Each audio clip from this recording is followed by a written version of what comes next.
Good morning વિદ્યાર્થી મિત્રો, શુભ સવાર। આજે આપણે એકાઉન્ટની અંદર ચેપ્ટર નંબર 6 ભાગીદારની નિવૃત્તિ અને મૃત્યુ, જેની અંદર આપણે દાખલા નંબર 10 લાસ્ટ આપણે જે દીપ, જ્યોતિ અને ગીતા જે જોઈ ગયા હતા, જે તમે ઉપર જોઈ શકો છો।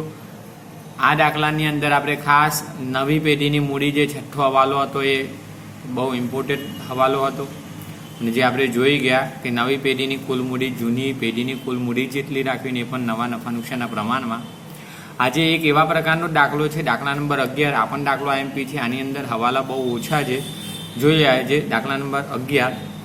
જો વિદ્યાર્થી મિત્રો, આજે આપણે મૂન, સ્ટાર અને સન એક ભાગીદારી પેઢીના ભાગીદારો છે। તારીખ 31/3/2017 રોજ સન નિવૃત્ત થાય છે। જુઓ, 3 ભાગીદાર આપ્યા, મૂન, સ્ટાર અને સન, ચંદ્ર, તારા અને સૂર્ય। અંગ્રેજી નામ આપ્યા, આપણે અંગ્રેજી નથી, આપણે ગુજરાતી સોરી નથી, અંગ્રેજી નામ યાદ રાખો।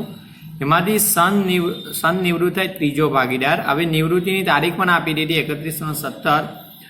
મૂન અને સ્ટાર ભવિષ્યમાં નફો નુકસાન 5:1 પ્રમાણમાં વહેંચશે। જુઓ, અહીંયા નિવૃત્ત થયો ને ભાગીદાર, એના પછી તમને મૂન અને સ્ટાર બાકીના 2 ભાગીદારો ભવિષ્યમાં નફો નુકસાન 5:1 પ્રમાણમાં વહેંચે। ભવિષ્યમાં નફો નુકસાન વહેંચે એટલે આ નફા નુકસાનનું નવું પ્રમાણ આપી દીધું નિવૃત્ત સિવાયના 2 ભાગીદારોનું। તારીખ 31/3/17 રોજ પેઢીનું પાકું સરવૈયું જે નીચે આપ્યું છે, તો જે તારીખે નિવૃત્ત થયું એ તારીખનું પાકું સરવૈયું છે, તો ટેલી કરી નાખીએ। જો પાકા સરવૈયામાં પણ બાકીઓ બહુ ઓછી આપેલી છે, સરળ છે, તો મૂડી ખાતા એમાં મૂન, સ્ટાર અને સન 3 ભાગીદારોના। ત્યારબાદ જો સામાન્ય અનામત, તો સામાન્ય અનામત એ વહેંચણી પાત્ર અનામત કહેવાશે। ઓકે, જે 3 ભાગીદારો વચ્ચે નફા નુકસાનના જૂના પ્રમાણમાં। ત્યારબાદ લેણદારો અને દેવી હુંડી 2 દેવા છે, એના વિશે કોઈ હવાલો ના આવે તો આ ચોપડે જે કિંમતો આપી એ જ નવા પાકા શ્રેયમાં દર્શાવવાની થશે। ત્યાર પછી આપણે મિલકતોમાં જોઈએ વિદ્યાર્થી મિત્રો, મકાન, યંત્રો, ફર્નિચર, જે કાયમી મિલકતો, એના વિશે હવાલો આવે તો ધ્યાનમાં લેવો, નહીં તો આ જે ચોપડે કિંમતો છે એ જ બજાર કિંમત સમજી નવા પાકા શ્રેયમાં દર્શાવી, જે અગાઉ શીખ્યા તે રીતના। ત્યાર પછી સ્ટોક આપ્યો, દેવાદારો આપ્યા, 2 ચાલુ મિલકતો છે। દેવાદારોની અંદર ગાલખાત અનામતનો ઉલ્લેખ નથી, એટલે કે આપણી પાસે મૂડી દેવામાં પણ નથી આપી કે માઇનસ પણ નથી કરી આપી। જોઈશું હવાલો હોય તો નવી ઊભી કરવાની થશે। ત્યાર પછી બેંક આપ્યો છે 1,75,000। આ બેંક એટલે બેંક શિલ્લક કહેવાશે। ઓકે, તો બેંક ખાતું બનાવીશું, એની ઉધાર બાજુમાં આપણે શરૂની શિલ્લક તરીકે લખવાની 1,75,000। હવે વિદ્યાર્થી મિત્રો હવાલાની વાત કરીએ તો જો હવાલાની અંદર નિવૃત્તિની શરતો નીચે મુજબ હતી। જ્યારે સન નિવૃત્ત થાય છે ત્રીજો ભાગીદાર, તે વખતે શરતો નિવૃત્તિની, તો 1, પેઢીની પાઘડીનું મૂલ્યાંકન 60,000 કરવું, એટલે કે પેઢીનું પાઘડીનું મૂલ્યાંકન 60,000 એટલે પેઢીની કુલ નવી પાઘડી 60,000 નક્કી થઈ। આપણે 60,000 તો દર્શાવવાના નથી, પણ આ 60,000ની કુલ પાઘડીમાંથી નિવૃત્ત જે ભાગીદાર સન છે એના ભાગની પાઘડી શોધીશું, અને બાકીના 2 ભાગીદારો એમના લાભના પ્રમાણમાં આપણને પાઘડી આપશે। હવે લાભનું પ્રમાણ શોધવા માટે આપણી પાસે ટાઇટલમાં શરૂમાં જ આપણને નવું પ્રમાણ તો આપી દીધું છે 5:1। ઓકે, મૂન અને સ્ટારનું, અને જૂના પ્રમાણ વિશે ક્યાંય ઉલ્લેખ જ ના કર્યો હોય તો જૂનું પ્રમાણ 3 ભાગીદારોનું સરખું જ થાય। આપણે અગાઉ શીખ્યા છે કે કરારનામામાં જો જૂના પ્રમાણની સૂચના ના હોય તો સરખું જ થાય। ત્યારબાદ જો વિદ્યાર્થી મિત્રો તમારા માટે આ બીજો હવાલો ખાસ ઇમ્પોર્ટન્ટ, લેણદારો 1 માસ બાદ ચૂકવવાના છે, એટલે કે આપણે આ ધંધાના જે લેણદારો છે ને 60,000ના, એને 1 મહિના પછી ચૂકવવાના છે। અત્યારે છે 60,000ના, પછી 1 મહિના પછી એને ચૂકવવાના છે, જે તરત જ વાર્ષિક 12% વટાવે ચૂકવી આપવા। હવે ચૂકવવાના હતા 1 મહિના પછી, પણ તમે તરત જ ચૂકવી આપો છો ને વાર્ષિક 12% વટાવે। હવે તમે 1 મહિના પછી ચૂકવવાની હોય જે રકમ દેવાની, અને અત્યારે ચૂકવો વટાવથી, તો વટાવ કાપીને ચૂકવો, યાદ રાખજો। વર્ષના 12% તમને 1 મહિના પછી ચૂકવવાના છે ને અત્યારે ચૂકવો તો 1 મહિનાના વટાવનો લાભ મળે।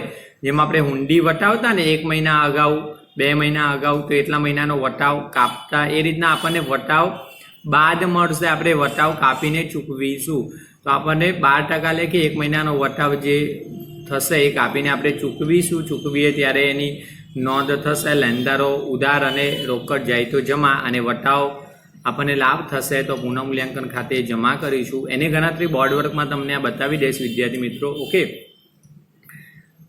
ત્રીજો હવાલો જોઈએ.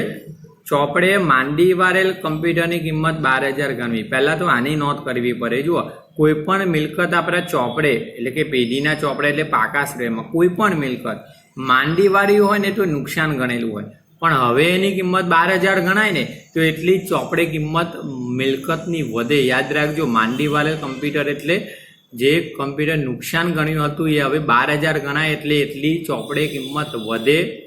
મિલકતની કિંમત વધે તો નફો વધે તો પુનઃમૂલ્યાંકન ખાતે જમા થશે ને કોમ્પ્યુટર ખાતું હવે પાકા શ્રેયમાં ઊભું થાય. પણ અહીંયા તો એવું કીધું કે આ કમ્પ્યુટર મૂન લઈ જશે તો હવે પાકા શ્રેયમાં દર્શાવવાની જરૂર નથી, કારણ કે તરત જ મૂન લઈ જાય છે, તરત જ આપ્યું છે. તો મૂન લઈ જાય તો મૂન ભાગીદારના મૂડી ખાતે ઉધાર અને કમ્પ્યુટર જાય તો જમા. તો હવે નવા પાકા શ્રેયમાં દર્શાવવાનું નથી.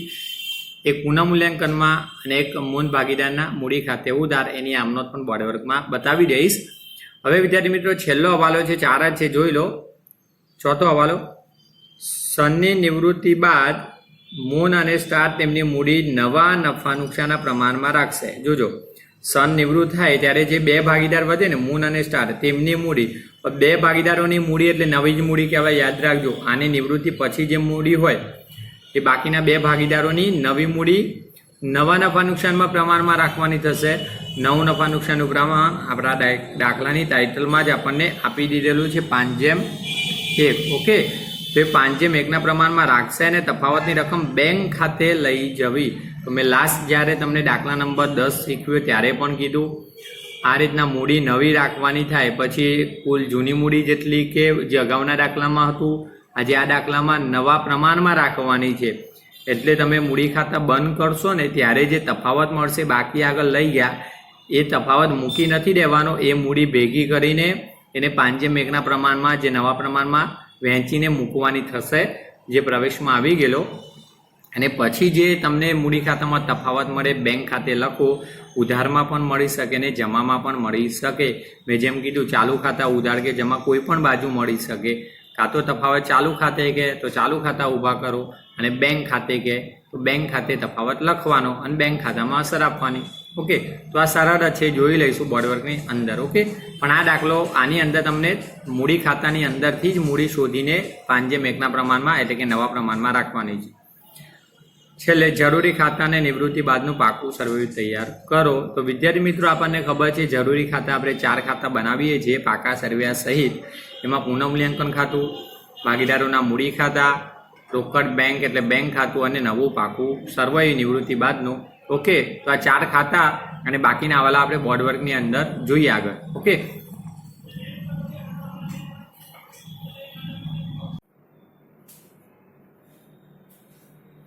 હવે વિદ્યાર્થી મિત્રો જે આપણે ગણતરીની અંદર જોઈએ કે આપણને જે જરૂરી હવાલા એક પાઘડી, ત્યાર પછી આપણે કોમ્પ્યુટરનો હવાલો છે અને એક લેણદારોનો હવાલો છે. તો પહેલા આપણે હવાલા નંબર જે એક પાઘડી અંગેનો છે એની વાત કરીએ. તો જુઓ, તમને દાખલાની અંદર મૂન, સ્ટાર અને સનનું જૂનું પ્રમાણ આપેલ નથી. તો મેં તમને હમણાં પણ કહી દીધું દાખલાની અંદર જૂના પ્રમાણ અંગે કોઈ ઉલ્લેખ નથી અને આપણને ખબર છે જો ભાગીદારોના જૂનું પ્રમાણ દાખલામાં આપેલ નહીં એનો મતલબ ભાગીદારો વચ્ચે કરારમાં જૂના પ્રમાણને સ્પર્શતા નથી અથવા નક્કી કર્યું નથી. તો જૂનું પ્રમાણ કેવું રહે? સરખું જ રહે. તો અહીંયા ત્રણેય ભાગીદારોનું જૂનું પ્રમાણ કેવું રહેશે? જુઓ, તેથી જૂનું પ્રમાણ 1:1 થશે એટલે સરખું થશે. ઓકે, હવે ત્યારબાદ વિદ્યાર્થીઓ જ્યારે મૂન અને સ્ટારનું નવું પ્રમાણ 5:1 આપેલ છે. આ નવું પ્રમાણ તમને દાખલાની ટાઇટલમાં જ આપ્યું, સન નિવૃત્ત થાય છે ને અંદર એવું કીધું સન નિવૃત્ત થાય છે ત્રીજો ભાગીદાર, ત્યારબાદ 2 વધે છે ભાગીદાર મૂન અને સ્ટાર, તેમનું નવું પ્રમાણ 5:1 આપેલું છે. હવે જોઈ લે વિદ્યાર્થીઓ, જો જૂનું અને નવું પ્રમાણ આપણી પાસે હોય તો લાભ શોધવો પડે. તો જુઓ, ભાગીદારોનો લાભ બરાબર નવો ભાગ માઈનસ જૂનો ભાગ. આ સૂત્ર આપણી પાસે હોય જ છે. તો સૂત્રની અંદર મૂકીએ. જુઓ, પહેલો એક મૂન જે નવો ભાગીદાર જે બાકીના 2 ભાગીદાર છે એમાં મૂનનો લાભ. તો મૂનનો લાભ બરાબર નવો ભાગ આપણો કયો છે? મૂનનો 5:1 એટલે 5/6 થવાનું. તો 5/6. ઓકે, ત્યારબાદ એનો જૂનો ભાગ એટલે જૂનું પ્રમાણ તો બધાનું સરખું છે એટલે 1, 2 ને 3 1/3 થવાનું. ઓકે, હવે લસા લઈએ તો છે સરખા થશે અપૂર્ણાંકોના. તો 6 અને 3 નો લસા આપણે 6 જ આવશે.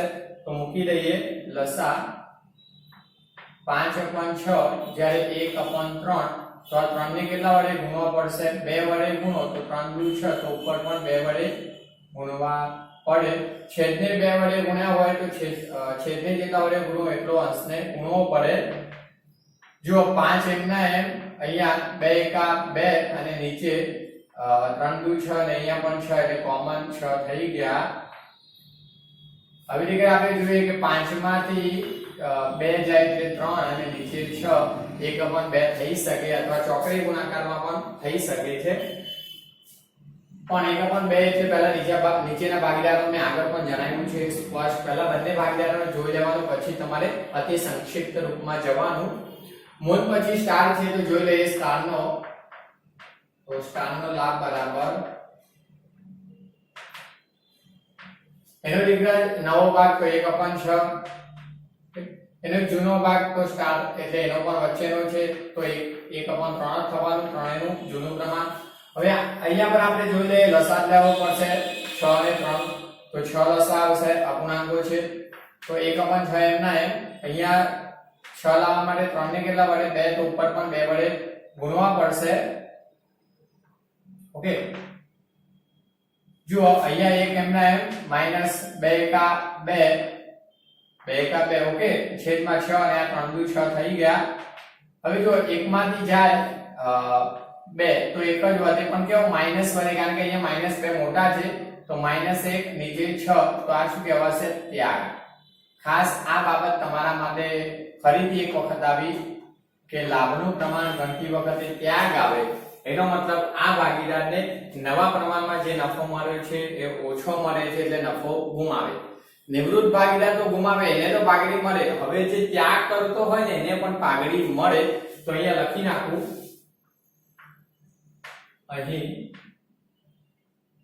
બધો જ ત્યાગ બધો જ લાભ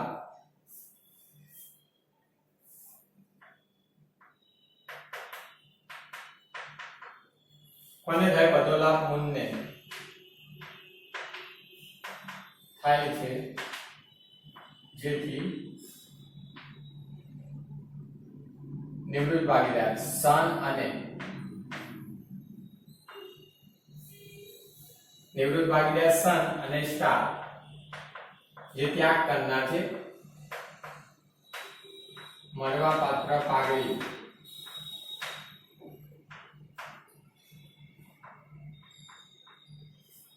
મૂળ આપશે. ઓકે, અહીંયા સેન્ટેન્સ જણાવી દીધું કે બંનેને હવે મળવાપાત્ર જે પાઘડી હશે આપણે શોધવી પડશે.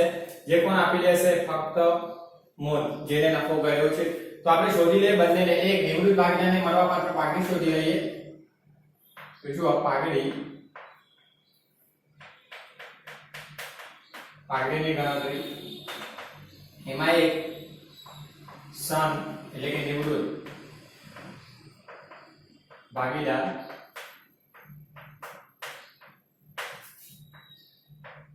મળવાપાત્ર પાઘડી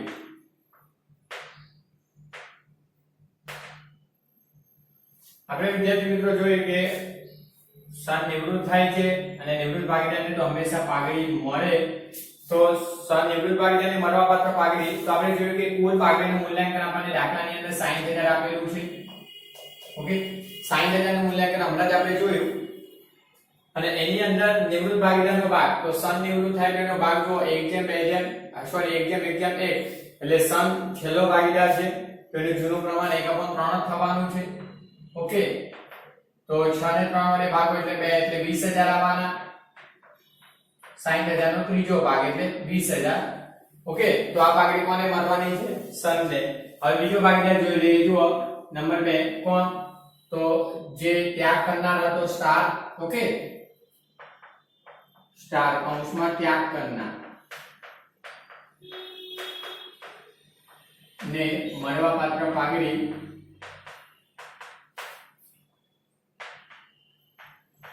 જો દીકરા કુલ પાઘડી 60000 ની ધંધાના ચોપડે કુલ નવું મૂલ્ય એમાંથી એને કયા પ્રમાણમાં મળે તો ત્યાગના પ્રમાણમાં મળે.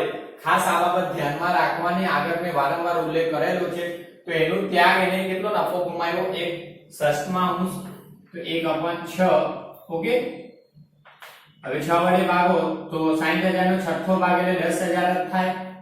ઓકે, તો એને 10,000 મળવાપાત્ર. સન અને સ્ટારની જે મળવાપાત્ર પાઘડી છે 20,000 અને 10,000 એ 30,000 ની કુલ પાઘડી કોણ આપશે? મૂન. ઓકે, એને બધો લાભ થયો. તો એની આમનો જોઈ લો, અહીંયા લખી આપું છું આ પાઘડી અંગેની આમનો. તો નિવૃત્ત ભાગીદાર અને જે ત્યાગ કરનારને પાઘડી આપે છે તે બંનેની મૂડી વધે તો એમના ખાતા જમા થાય, અને જે ભાગીદાર પાઘડી આપે એમની મૂડી ઘટે એટલે ઉધાર. તો મૂન આપે છે ને, તો મૂનની મૂડીમાં ઘટાડો થશે એટલે એનું ખાતું ઉધાર. તો મૂનના મૂડી ખાતે ઉધાર તે સનના મૂડી ખાતે. આ નિવૃત્ત થનાર ભાગીદાર એનો તો મૂડી ખાતું જમા થાય એને પાઘડી મળે. પણ આ વખતે તમને બીજો એક ભાગીદાર ત્યાગ કરે છે એને પણ પાઘડી મળે ત્યારે એનું મૂડી ખાતું જમા થાય એટલે સ્ટારના મૂડી ખાતે. ઓકે, જોઈ લો દીકરા, સનને કેટલી મળે છે 20,000 અને સ્ટારને 10,000. તો સનના મૂડી ખાતે 20,000 અને સ્ટારના મૂડી ખાતે 10,000. તો 20 અને 10 30,000 ની પાઘડી કોણ આપશે? મૂન. ઓકે, તો મૂનના મૂડી ખાતે 30,000. ચલો, પાઘડીની ક્લિયર થઈ ગઈ. અગાઉ આવ્યો એ પ્રકારનો એટલે કે ત્યાગવાળો હતો જ. હવે આપણી પાસે જો હવાલા નંબર 2 જોઈ લઈએ પહેલા દીકરા. તો જો હવાલા નંબર 2 આપણી પાસે, તો લેણદારોને આપણે 60,000 ચૂકવવાના હતા 1 મહિના બાદ.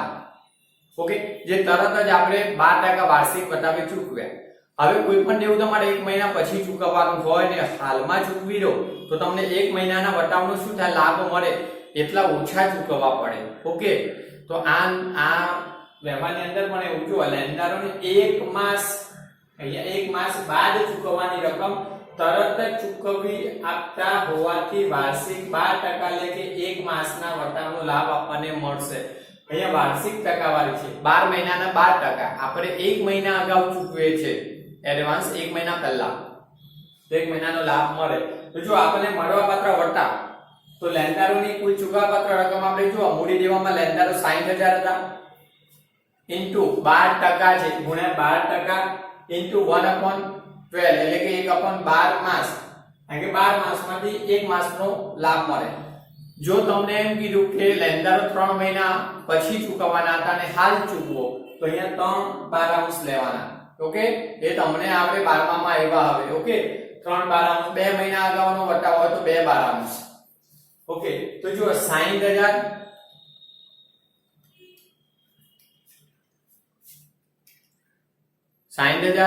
ગુણ્યા 12% 7200 ગુણ્યા 1 અને ભાગ્યા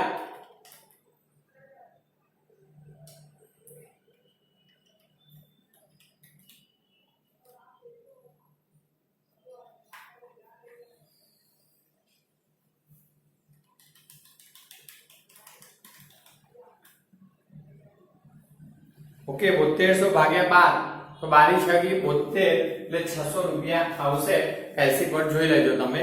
ઓકે, તો 600 રૂપિયા વટાવ તમને મળશે. તો જોઈ લો, લેણદારોને વટાવ તમે 600 રૂપિયા કાપીને હવે ચૂકવી દેશો 1 મહિના પહેલા. તો ચૂકવણી કરો ત્યારે આમનો કેવી થાય? લેણદારો દેવું એની જમા બાકી હોય, ચૂકવો ત્યારે લેણદારો લાભ લેનાર લેણદારો ખાતે ઉધાર 60,000 તે રોકડ ખાતે. હવે રોકડ કેટલી ચૂકવવાના? વટાવ કાપીને 60,000 માંથી 600 રૂપિયા ઓછા ચૂકવવાના તમે. તો 60,000 માંથી 600 બાદ કરો એટલે 59,400 રોકડ ખાતે. અને તે વટાવ હવે તમને લાભ થયો એટલે નફો. ઓકે, તો લાભે પુનઃમૂલ્યાંકન ખાતે કઈ બાજુ? જમા બાજુ. નફો થાય બધી અસર જમા બાજુ, તો તે પુનઃમૂલ્યાંકન ખાતે કૌંસમાં વટાવ 600. ઓકે, તો આ આમનોંધની ખતમની ખાસ યાદ રાખજો ને વટાવ શોધવાની યાદ રાખજો બાબત. બીજું ત્રીજો હવાલો તો કોમ્પ્યુટરનો. જો હવાલા નંબર 3, તો માંદીવાળા કોમ્પ્યુટરની કિંમત ₹12,000 ગણતા પેઢીને લાભ થાય. પહેલા મેં અગાઉ કીધું કોઈ પણ મિલકત આપણે માંદીવાળી હોય એટલે નુકસાન ગણ્યું. હવે એની કોઈ ગમે તેટલી કિંમત નક્કી થાય, 1,000 રૂપિયા, 3,000 કે 10 કે 50,000, એટલે મિલકત ધંધામાં આવે એટલે વેલ્યુએશનની. તો ધંધાની મિલકત વધે, નફો વધે તો પુનઃમૂલ્યાંકન ખાતે જમા થાય અને મિલકતની ઉધાર બાકી આવે તો ઉધાર. જુઓ ત્યારે આ બાબતની અસર કેવી રીતના, કેટલી રકમની મિલકત ચોપડે વધે એટલો પેઢીનો નફો વધે, તો એની આમનોંધ કયા પ્રકારે થાય કરાવું. આ આમનોંધ ફરજિયાત નથી, આ ગણતરી ખબર છે દાખલાના ભાગરૂપે ફરજિયાત નથી, તમારી સમજૂતી માટે જ લખાવું છું. જુઓ તો ધંધામાં કોઈ પણ માંડી વાળેલ મિલકતની કિંમત ગણાય ને, તો અહીંયા કોમ્પ્યુટર આપ્યું, તો કોમ્પ્યુટર ધંધાની મિલકત આવે તો ઉધાર 12,000 ની કિંમત અને એટલો પેઢીનો નફો વધે તે પુનઃમૂલ્યાંકન ખાતે જમા 12,000. ઓકે, તો પુનઃમૂલ્યાંકનમાં જમા બાજુ લખીશું. હવે તરત જ એ સેન્ટેન્સમાં એવું જણાવ્યું કે આ જે કોમ્પ્યુટર હતું એ મૂળ લઈ જાય છે, મૂળ એક ભાગીદાર. તો જો હવે કોમ્પ્યુટર ભાગીદાર મૂળ લઈ જાય ત્યારે, તો મૂળ લઈ જાય ત્યારે મૂળ લાભ લેના, તો મૂળના મૂડી ખાતે ઉધાર 12,000 નું કોમ્પ્યુટર લઈ જાય તો 12,000, અને તે ધંધામાંથી હવે કોમ્પ્યુટર જાય તો જમા, તો કોમ્પ્યુટર ખાતે જમા. તો હવે કોમ્પ્યુટર પાકા સમયમાં દર્શાવવાની જરૂર નથી, કેમ કે કોમ્પ્યુટર ચોપડે આવી. ઓકે, અને ચોપડેથી ભાગીદાર લઈ ગયો એટલે ઉધાર અને જમા થયું ખાતું, એટલે કોમ્પ્યુટર ધંધામાં હવે રહેવાનું નથી, ક્લોઝ થઈ ગયું. ઓકે, ચોપડે આવી એટલું તો ભાગીદાર લઈ જાય છે 12,000 માં, તો કોમ્પ્યુટરની અસર હવે ક્યાંય દર્શાવવાની નથી. પણ તમારે પુનઃમૂલ્યાંકનની જમા બાજુ લખવું પડશે કોમ્પ્યુટર ખાતે, અને ભાગીદારના મૂડી ખાતાની ઉધાર બાજુ લખવું પડશે કોમ્પ્યુટર ખાતે. તો જ્યાં રાઈટ કરેલા છે ને એ બે અસરો આપણે આપવાની થાય. આ આમનો તમને સમજાવી દીધી. ઓકે, બસ વિદ્યાર્થી મિત્રો, હવે આગળનો આપણે દાખલો છે, પહેલા બોર્ડવર્કની ગણતરી બધી લખી લેજો અને કામ લાગશે. આગળનો દાખલો આપણે જોઈએ બોર્ડવર્કની અંદર ખાના બનાવી, તો આ લખી લેજો ઝડપથી.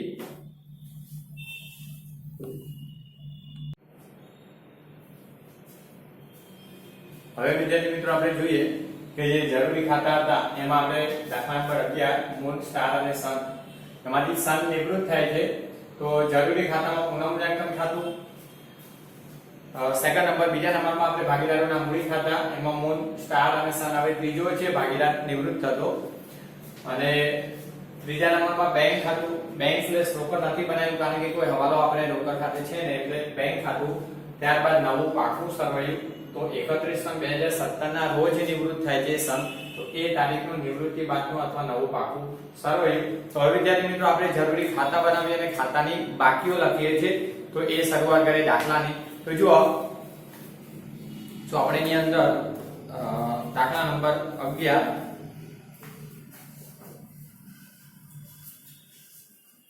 જો વિદ્યાર્થી મિત્રો 11મા દાખલાની અંદર જરૂરી બાકીઓમાં આપણે મૂડી ખાતા આપ્યા તો મૂડી લખી નાખીએ છીએ. તો મૂડી ખાતાની જમા બાજુ શરૂની મૂડી, મૂડીની હંમેશા જમા જ બાકી હોય, તો બાકી આગળ લાવ્યા. ઓકે, શરૂની મૂડી વિદ્યાર્થી મિત્રો, તો જુઓ મૂડી 1,60,000, ત્યારબાદ 2 લાખ અને 2 લાખ અને 1,80,000 છે. ઓકે, તો વિદ્યાર્થી મિત્રો ત્રણેયની મૂડી લખાઈ ગઈ, મૂડીની જમા બાકી હોય. ત્યાર પછી જુઓ મિલકતોમાં બેંક, દેવાદારોની નીચે બેંક આપ્યું છે 1,75,000, એનો મતલબ મિલકતમાં બેંક એટલે બેંક શિલ્લક, મિલકતને હંમેશા ઉધાર બાકી હોય તો ઉધાર બાજુ લખવાની, બાકી આગળ લાવ્યા, બાકી આગળ લાવ્યા 1,75,000. ઓકે, તો હવે આપણી પાસે બેંક શિલ્લક અને મૂડી બંનેની બાકી આપણે દર્શાવી દીધી. હવે ત્યારબાદ આપણે આગળનો પહેલો હવાલો જોઈએ. તો જો પહેલો હવાલો નીચેની શરતોમાં પેઢીની પાઘડીનું મૂલ્યાંકન 60,000 કરવું, તો આ 60,000 નક્કી થઈ નવું મૂલ્ય, એમાંથી આપણે ગણતરી કરી આપણે હવાલાની, એમાં એક સન નિવૃત્ત થાય એના ભાગની પાઘડી આપણે 20,000 શોધી, અને ત્યારબાદ વિદ્યાર્થી મિત્રો જે સ્ટાર હતો જે ત્યાગ કરતો હતો તો સ્ટારના ભાગની પાઘડી આપણે 10,000 શોધી. એની આમનોંધ પણ કરીએ, તો આમનોંધ હું બોલી નાખું, જોઈ લેજો પહેલા કે જે નિવૃત્ત જેને લાભ થાય છે જે એક જ ભાગીદાર હતો મૂળ, તો મૂળ આપે છે પાઘડી ત્યારે મૂળના મૂડી ખાતે ઉધાર, તે સનના મૂડી ખાતે અને તે સ્ટારના મૂડી ખાતે જમા. તો હવે લખવાના મૂડી ખાતે ઉધાર છે તો મૂળના મૂડી ખાતે ઉધાર. ઓકે, તો એના મૂડી ખાતાની ઉધાર બાજુ ખતવણી થાય. જમા ખાતાના નામ, તો જમા બે ખાતા છે, એક સનના મૂડી ખાતે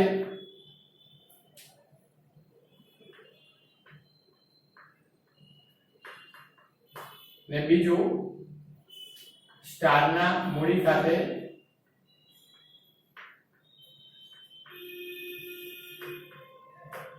પાઘડી, ખાસ આ તમારા માટે આ પાઘડીની અસરો છે, કૌંસની અંદર પાઘડી શબ્દ લખેલો છે। જો હવે જે ભાગીદારનું ખાતું ઉધાર હતું વિગતમાં ક્રોસ ખાતાના નામ જે જમા હોય તે, પણ રકમ એની ખાતામાં આવી જોઈએ, એટલે મૂળના ખાતે ઉધાર તો ઉધાર બાજુ સન કેટલી પાઘડી 20000, એટલે કે મૂળ સનને 20000 આપશે પાઘડી પેટે અને સ્ટારને પાઘડી પેટે 10000 આપશે। ઓકે, એટલે એની મૂડી ઘટે। હવે જમા જોઈ લો કોનું ખાતું, અહીંયા ડેશ, અહીંયા કોઈ રકમ નથી। જમા કોનું ખાતું, તો જમા બે ભાગીદારો, સ્ટારના મૂડી ખાતે જમા અને સનના મૂડી ખાતે જમા, તો એ બંને ભાગીદારોના મૂડી ખાતાની જમા બાજુ વિગતમાં ક્રોસ ખાતાનું નામ એટલે ઉધાર ખાતાનું નામ, તો ઉધાર કોનું ખાતું, મૂન, તો મૂનના મૂડી ખાતે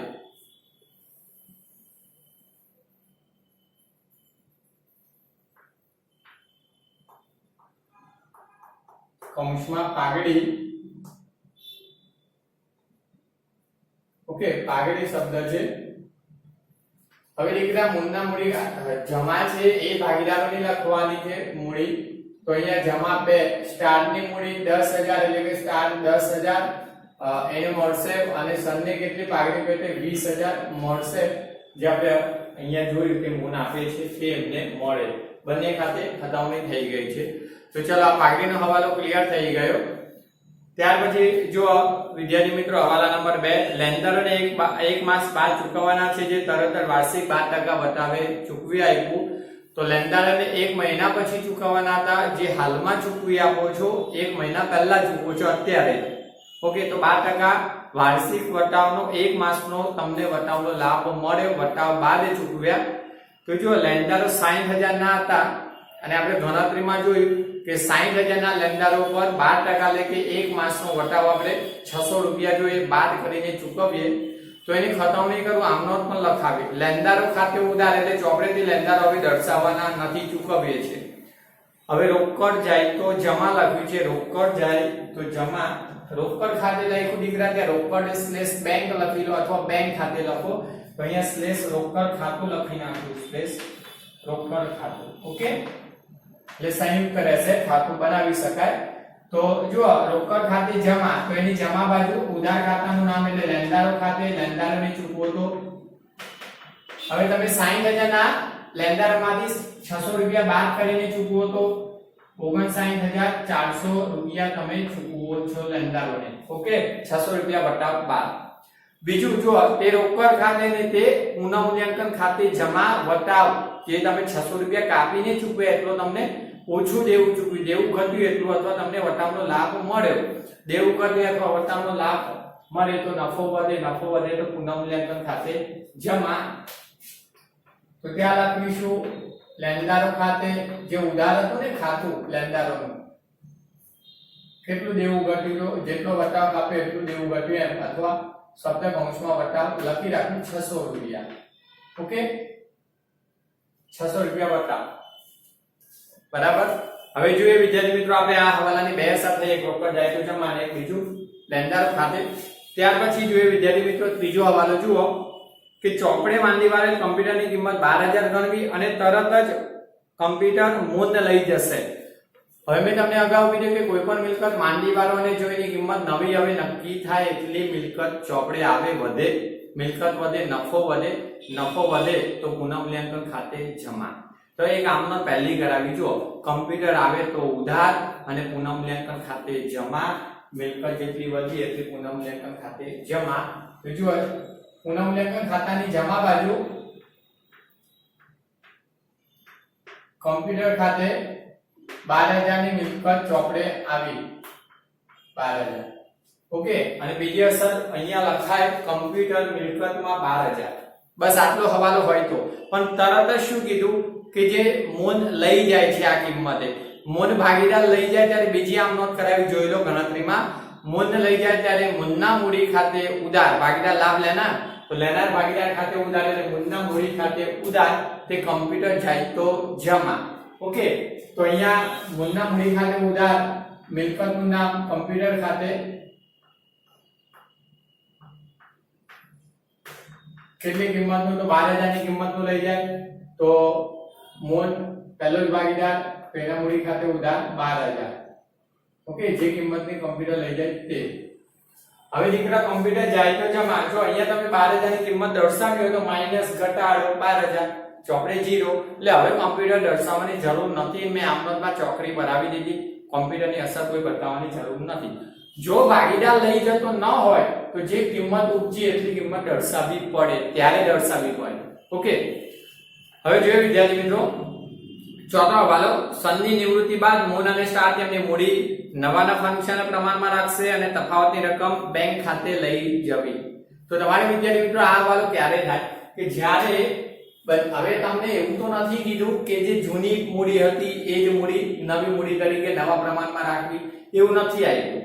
એટલે તમારે આ હવાલાની અંદર કેવું હોય કે મૂડી ખાતા બંધ કરશો બે ભાગીદારોની જે મૂડી મળે છે બાકી આગળ લઈ ગયા તરીકે તફાવત, એ મૂડીનો સરવાળો કરીને નવા પ્રમાણ 5:1 ના પ્રમાણમાં મૂકવાની થશે અને પછી તમે જે ડિફરન્સ શોધશો ત્યારે તમને હવાલો મળે એને કહેવાય જે બેંક ખાતે નાખવાનો. ઓકે, એટલે કે તમારે જમા બાકીઓ માઈનસ ઉધાર બાકીઓ જે ડિફરન્સ મળે એ મૂડી નવી રાખવાની થશે બંનેની સરવાળો કરીને. આ હવાલો પ્રવેશમાં આવી ગયો હતો. ઓકે, તો જોઈ લઈશું આપણે જ્યારે ગણતરી કરું, હું તમને ગણતરી બતાવીશ પછી અહીંયા મૂડી લખીશ. ઓકે, તો આ ક્યારે થશે? જ્યારે મૂડી ખાતા બંધ કરીએ ત્યારે રાખવાની થશે. એ પહેલા તો આપણને મળશે નહીં, પહેલા બધા જ હવાલાની અસર આપી દેવી પડે. એટલે મિલકતો દેવાનું પુનઃમૂલ્યાંકનની અસરો આપી પછી આ ખાતાનો નફો નુકસાન લાવો પછી મૂડી મળે. ઓકે, ચલો તો હવાલા થઈ ગયા વિદ્યાર્થી મિત્રો. આપણે મૂડી દેવામાં જોઈ લઈએ. તો જો મૂડી દેવા બાજુમાં જવાબદારીમાં મૂડી આપી દીધી ત્રણની, તો મૂડી ખાતામાં જમા બાકીઓમાં લખાઈ ગઈ, બાકી આગળ લાવ્યા. હવે સામાન્ય અનામત જો 90000 આવ્યું. હવે 90000 નું અનામત બધા જ ભાગીદારો વચ્ચે જૂના પ્રમાણમાં વેચાય. હવે આપણી પાસે નફા નુકસાનનું જૂનું પ્રમાણ એટલે 1:1 જ છે સરખું, આપણે જોઈએ અગાઉ. તો બસ એ પ્રમાણમાં વહેંચી લઈએ. અનામત તો મૂડી ખાતાની જમા બાજુ જ વહેંચાય, તો જમા બાજુ સામાન્ય અનામત. હવે દીકરા 90000 ને 1:1 ના પ્રમાણમાં વેચું તો ત્રણેયને સરખું મળે, તો 90000 ભાગ્યા 3 કરી લો, સરખા જ આવે 30000 30000 30000.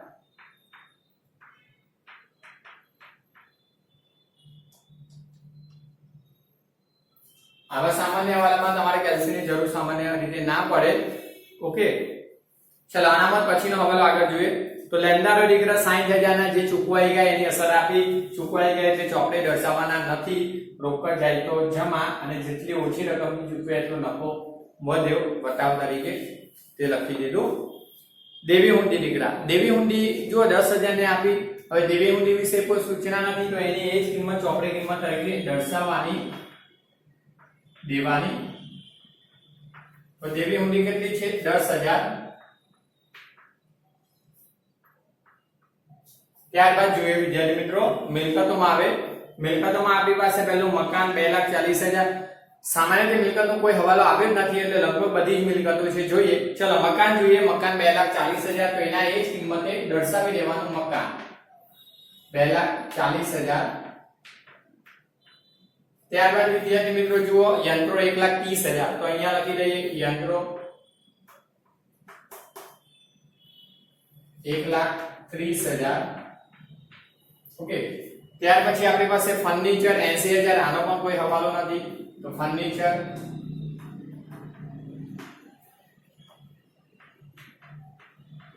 ઓકે, એના પછી આપણી પાસે સ્ટોક આવ્યો 45,000. સ્ટોક વિશે પણ કોઈ હવાલો નથી તો સ્ટોક.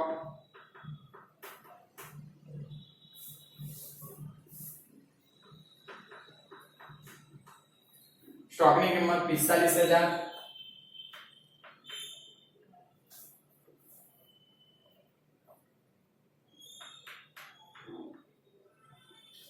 ત્યાર પછી દેવાદારો, એના વિશે પણ કોઈ માહિતી નથી એટલે એના જ કિંમતે ચોપડે લેનું. તો દેવાદારો વિદ્યાર્થી મિત્રો 30,000.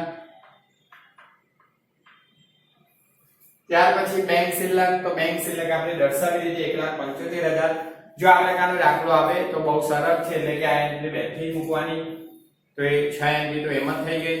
તો એના પણ તમને 2 1 જો 3 MB નો એક માર્ક્સ થતો હોય અથવા 3.5 MB નો થતો હોય તો 2 7 MB થઈ જાય તો તમને 2 ગુણ મળી જાય એમના. ઓકે, હવે વિદ્યાર્થી મિત્રો આપણે હવાલા ક્લિયર કરી નાખ્યા. જોઈ લો બધા જ અસરો આપી દીધી છે.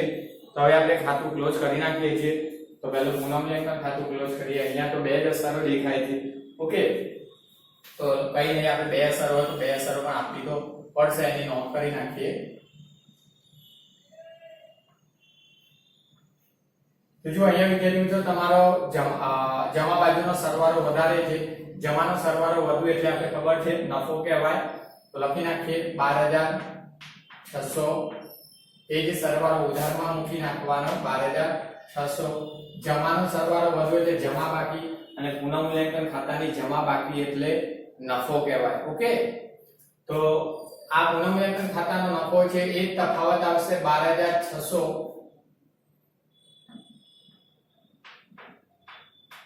12600 ત્રણેય ભાગીદારો વચ્ચે નફા નુકસાનના જૂના પ્રમાણમાં ફાળવી નાખીએ. તો મૂડી ખાતે લઈ જઈશું. તો અહીંયા લખી દેવાનું ભાગીદારોના મૂડી ખાતે અંશમાં નફો. હવે આપણી પાસે દીકરા 3 ભાગીદારો છે. જુઓ, તો 3 ભાગીદારો ખાતે લખી દઈએ. પહેલો મોન ભાગીદાર, ત્યાર પછી સ્ટાર અને સન.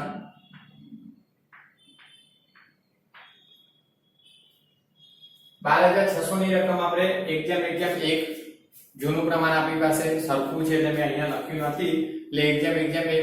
તો 12,600 ભાગ્યા 3 કરી નાખીએ. તો ભાગ્યા 3 એટલે ₹4200 દરેકના ભાગે આવશે 4,200.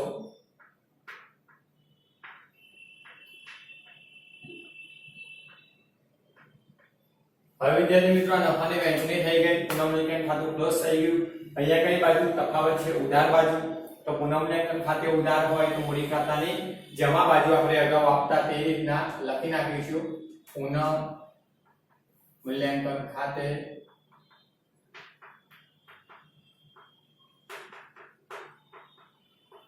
નફો 4200 છે, દરેક ભાગીદારનો 4,200.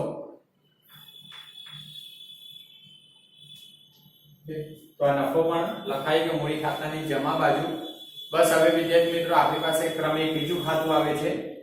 બીજું ખાતું આપણે મૂડી ખાતા બંધ કરીએ. એમાં ખાસ બાબત એક ધ્યાનમાં રાખવાની કે નિવૃત્ત ભાગીદારનું પહેલા મૂડી ખાતું બંધ થાય અને એની લેણી રકમની ચૂકવણી કરવાની. તો આપણે નિવૃત્ત ભાગીદારનું પહેલા મૂડી ખાતું બંધ કરીએ અને એની લેણી રકમ શોધીએ. હવે લેણી રકમ જે શોધીશું એના વિશે સૂચના દાખલામાં નથી કે નિવૃત્ત ભાગીદાર સન છે એની લેણી રકમ કેવી રીતના રાખવી, ચૂકવવી અથવા, તો આપણને સૂચના નથી. તો આપણે પેઢીમાં શું રાખીશું? લોન. અગાઉ શીખ્યા છીએ કે જો લેણી રકમ ચૂકવવા માટે કોઈ સૂચના ના હોય તો પેઢીમાં લોન રાખશે. તો શોધી લઈએ.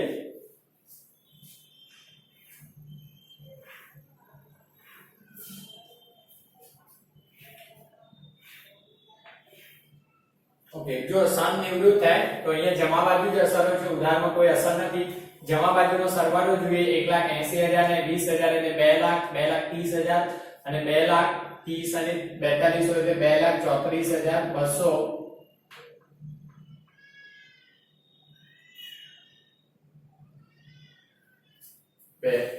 અને ઓકે 2,34,200 દીકરા.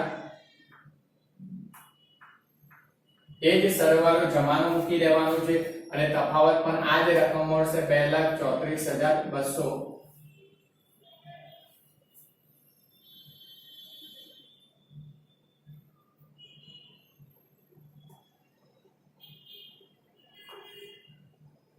આ 2,34,200 એ તમને એની લેણી રકમ નીકળે છે, સૂચના નથી એટલે લોન તરીકે રાખવી. તો એ લખી દેવાનું સનની લોન ખાતે. હવે દીકરા ભાગીદાર લોન રાખે છે તો પેઢીનું દેવું કહેવાય. તો એ લોન દેવામાં દર્શાવવાનું ભૂલતા નહીં. તો લખી નાખીએ સનની લોન.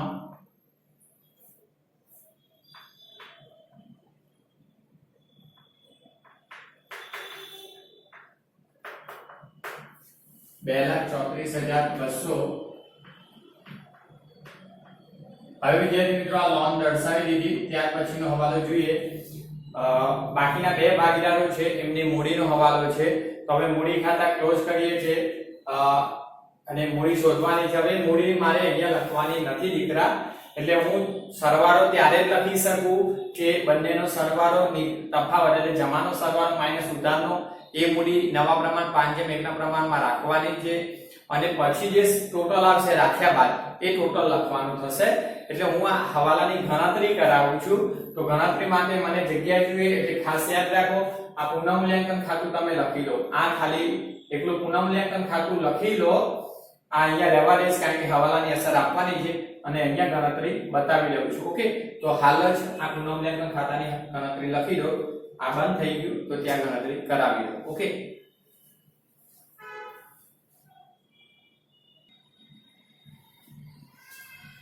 હવે જોઈએ વિદ્યાર્થી મિત્રો, આપણે હવાલા નંબર 6 જે નવી મૂડીની ગણતરી છે એ મેં અહીંયા પુનઃમૂલ્યાંકન ખાતાની જગ્યા પર લખી દીધી છે.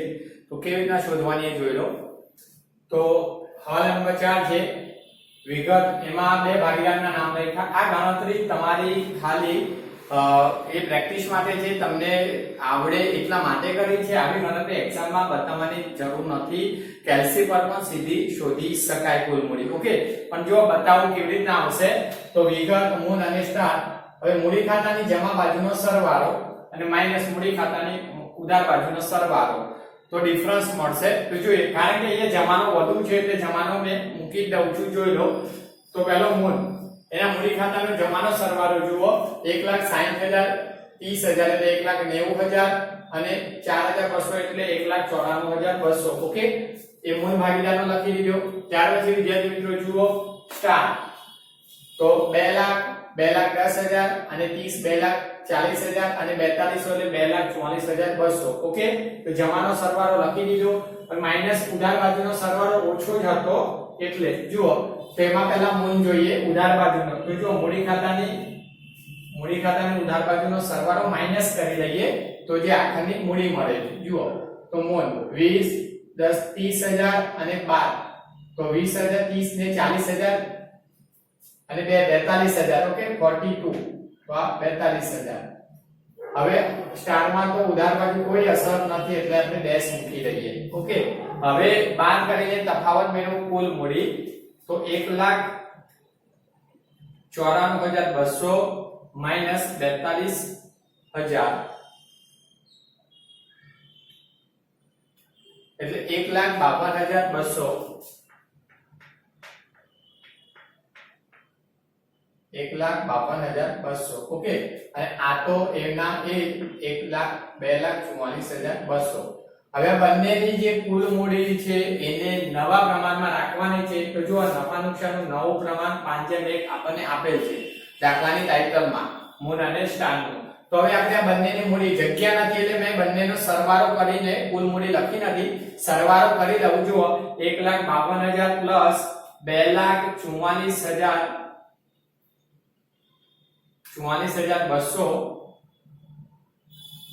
એટલે 3,96,400 આવે.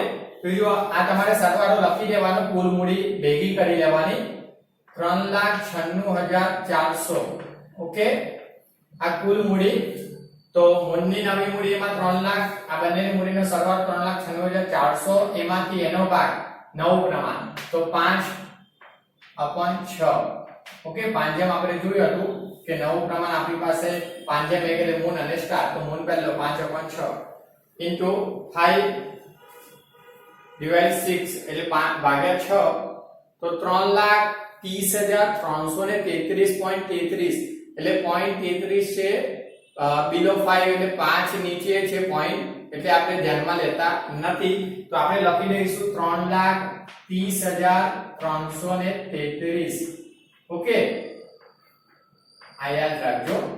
બીજું, કુલ મૂડી 3,96,400 છે, એમાંથી 1/6 આનું ભાગ. તો જોઈ લે 3,96,400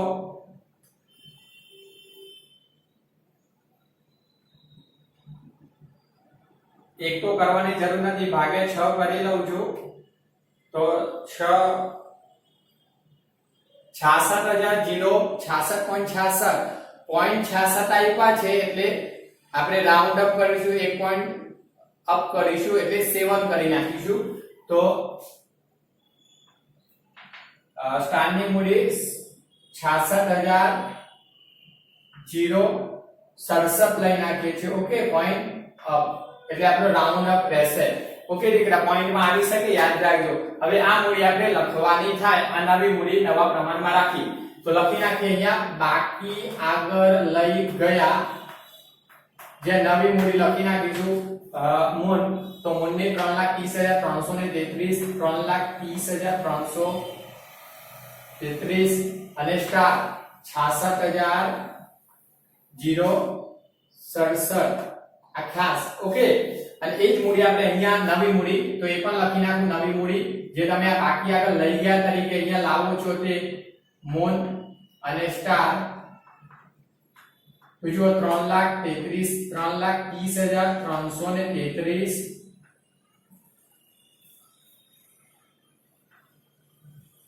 અને 66,067 હજી કે બંનેનો સરવાળો કરીએ તો આપણે જોઈએ તો 3,96,400 ઓકે આ જ મૂડીને આપણે વહેંચી છે એટલે કે આ મૂડી છે સરવાળો લખી શકાય હવે દીકરા આપણે જોઈ લઈએ આ મૂડી જે લખી છે બાકી આગળ લઈ ગયા હવે આના આધારે જો તફાવત મળે તો આપણને કીધું હતું હવાલા નંબર 4 માં બેંક ખાતે નાખો તો જોઈ લે આપણે પહેલા ભાગીદાર સ્ટાર તો સ્ટાર નો જો જમાનો સરવાળો વધુ છે ઉધારમાં 66,000 છે એટલે જમાનો સરવાળો કરી નાખીએ છીએ જે લખો તો જમાનો 2 લાખ આ સરવાળો છે 2,44,200 2,44,200 ઓકે એટલે પહેલા સરવાળો મૂકવો જરૂરી નથી મૂકી ના લેતા શાયદ આનો જો આનો ઉધારનો વધુ આવશે પહેલા આપણે આ કરી લઈએ ઓકે 2,44,200 તો 2,44,200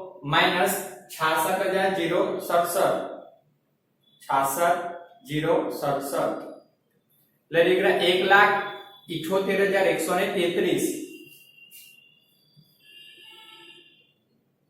1,78,133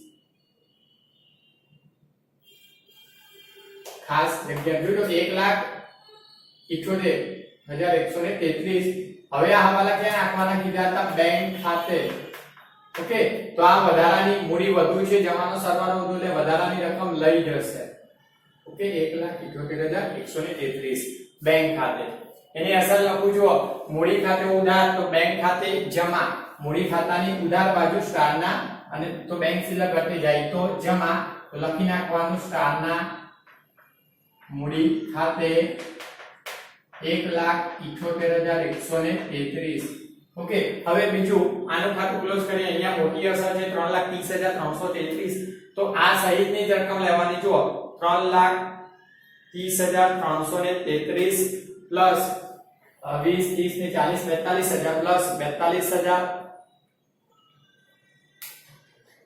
ઓકે એટલે દીકરા 3,72,333 ઉધારનો વધુ છે જમાનો સરવાળો તો 1,94 હતો ઓકે આપણે કર્યો છે એટલે ઉધારનો વધુ છે લખી દો 3,72,333 વધુ હોય તે જ મૂકવાનો એનો મતલબ નવી મૂડી વધુ રાખવાની નહીં મૂડીમાં ઘટાડો પણ છે તો એ વધારે સરવાળો મૂકી દેવાનો 3,72,333 માઈનસ આજે સરવાળો 1,60 30 1,90 અને 42 1,94 200 માઈનસ કરી નાખીએ 1,94,200 તો એનો પણ 1,78,133 જ આવે કારણ કે એક ભાગીદારને લાવવાની હોય એ બીજા ભાગીદારને મળતી જ હોય યાદ રાખજો ઓકે તો આ તફાવત મળે કયા ખાતે બેંક ખાતે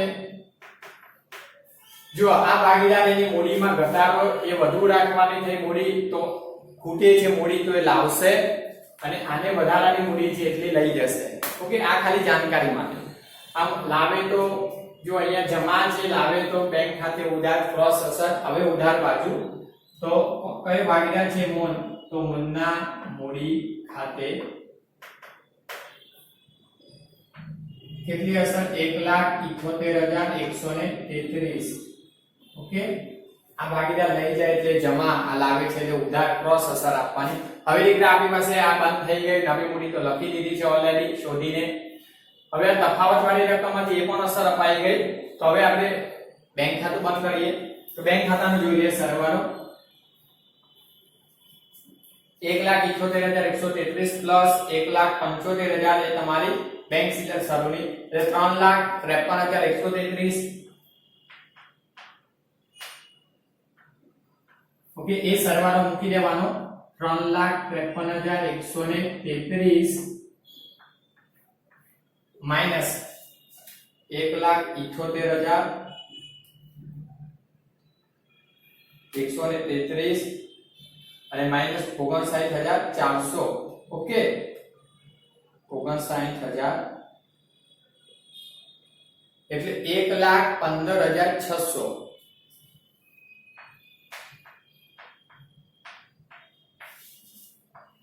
આ તમારી આખરની રોકડ અને બેંક સિલક બાકી આગળ લઈ ગયા.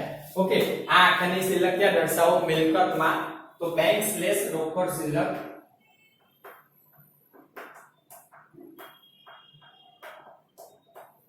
$1,15,600. ઓકે, હવે વિદ્યાર્થી મિત્રો આપણી પાસે એક જ ખાતું છે, ક્લોઝ કરી નાખીએ. એ ખાતું છે આપણે પાકું સરવૈયું.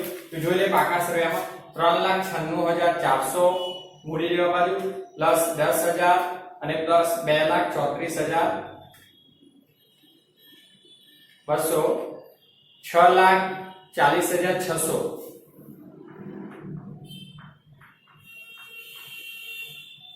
જોઈએ મિલકતનો નંબર એટલો જ મળવો જોઈએ. તો 2,40,000 પ્લસ 1,30,000 પ્લસ 80,000 એટલે 70,000 પ્લસ 10,000 45,000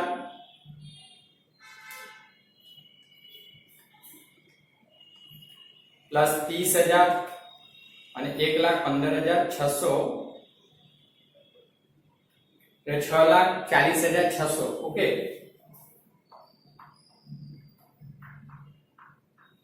બંને બાજુ દીકરા સરવાળો સરખો થાય જે મળી જાય છે એટલે તમારી અસરો સાચી જ હોય. ખાસ મૂડીનો હવાલો સાચવજો. ટોટલ આ રીતના જે ગણતરી કરી એ રીતના કરીને લખવાની પોઈન્ટમાં આવી શકે છે. બસ વિદ્યાર્થી મિત્રો, આ દાખલો ખાસ ઇમ્પોર્ટન્ટ હતો. હવાલા મૂડી સિવાય બાકી કંઈ નવું નહોતું. હવે આવું એક ઉદાહરણની પ્રેક્ટિસ કરજો અને આ બોર્ડ પર લખી લો બાકીના ખાતા. ઓકે.